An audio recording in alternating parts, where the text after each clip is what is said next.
Of course, the life, death, and resurrection of Jesus Christ is central to the Christian faith. And the question is, can we demonstrate historically that Jesus actually lived, that he was indeed crucified, that he was buried, and that he rose from the dead? Travis, we want to explore the case for the historical Jesus.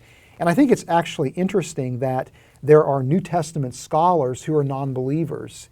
And could you tell me what are some of the facts that these critical New Testament scholars accept to be true about the historical Jesus? I'm really glad that you raised the question that way. It's very important that unbelievers understand that New Testament criticism is rife with unbelieving scholars. Most of the scholars that I'm thinking of who accept the facts surrounding Jesus and what he did don't think that Jesus rose from the dead. They don't think that the New Testament is fundamentally reliable as an historical document. They see it as a collection of disparate and contradictory texts from authors, in many cases that we don't even know who the authors are.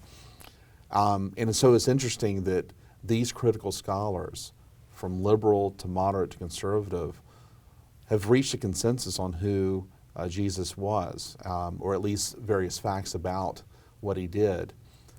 So, for example, most critical scholars will say that Jesus really did exist.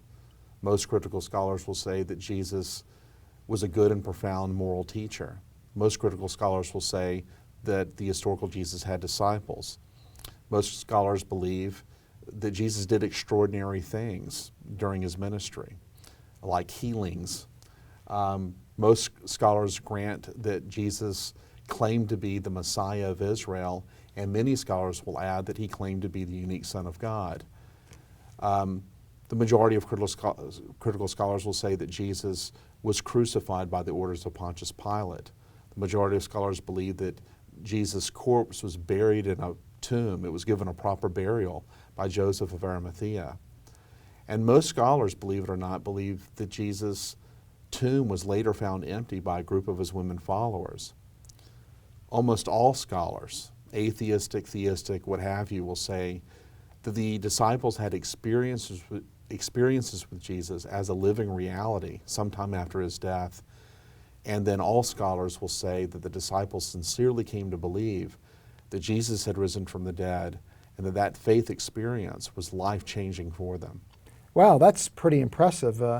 I'm surprised that again, critical New Testament scholars actually go to that extent. So what kind of criteria do these scholars use to establish these 10 facts? Well, there are four main ones, and there are disputes between scholars over the strengths of these criteria. But the number one criteria would be the criterion of multiple independent attestation.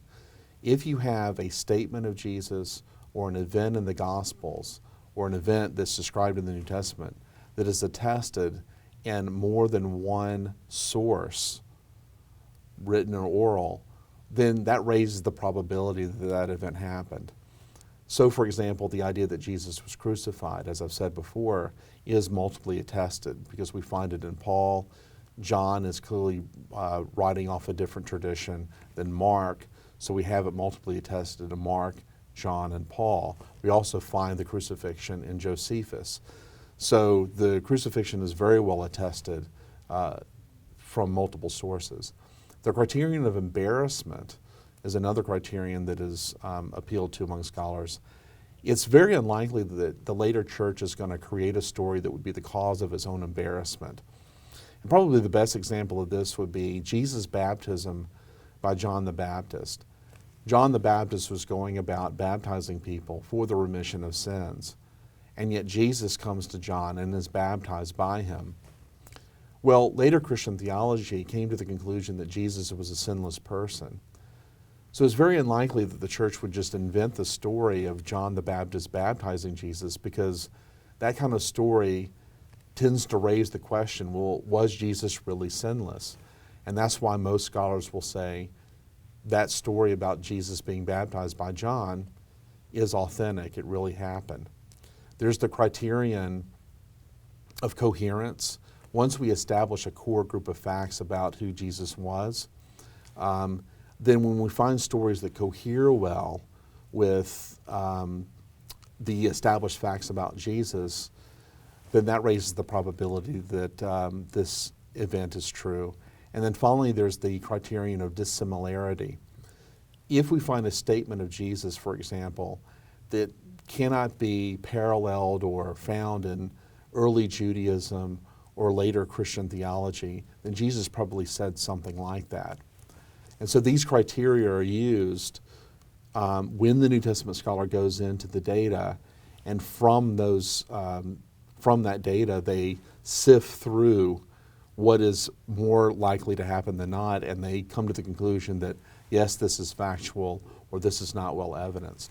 Now, one of the most important things to note about these criteria, if a statement of Jesus doesn't pass one of these criteria, that doesn't necessarily mean that Jesus did not say it.